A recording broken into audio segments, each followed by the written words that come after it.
Please don't fall for this trick. Hey, I am Chuck the bureaucrat, and remember how there's like this natural tension between operators and analysts, and it often requires that analysts make an effort to resolve that tension? Well, there is this trap that operators often set for analysts, especially the guys who are just out of grad school. Now, there's a couple ways that this can happen, but the best illustration is the way that Joe introduced himself to Major Riley when they first met. Riley was fresh out of an operations research graduate program where they filled his head full of phrases like, "I'm here to help you make better decisions," as if decisions haven't been made for the last 200 years. Meanwhile, Joe is a government civilian who used to be an operational colonel. So when Gary introduced Major Riley as our newest ORSA, Joe's response was to say, I'm just a simple country boy. I don't understand all that voodoo that you do. And that's the trap.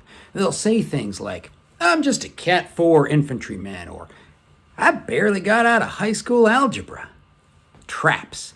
They're all traps. You see, nobody who's insecure about their intelligence introduces themselves as not smart. In fact, the only bosses I ever had who asked me to produce confidence intervals were people who pulled this gambit on me when I first met them. I'm convinced that this is a gut check to flush out arrogant analysts, but luckily for Riley, he didn't fall for it. As a matter of fact, it's a good rule of thumb that anybody who's been in the Pentagon for more than one assignment, well, they know a thing or two that you don't. Now, while we're on this topic of people who tell you that they're not smart, I'll share a related observation.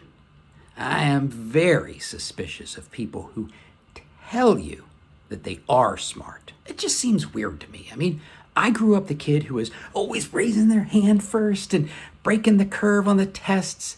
And trust me, it was literally beaten into me that being smart was not cool. So when someone tells me that they're smart out of the blue, I kind of proceed with caution on that. So in the meantime, treat each other with respect, do a good job, and watch this video to see how you can make the most of your team.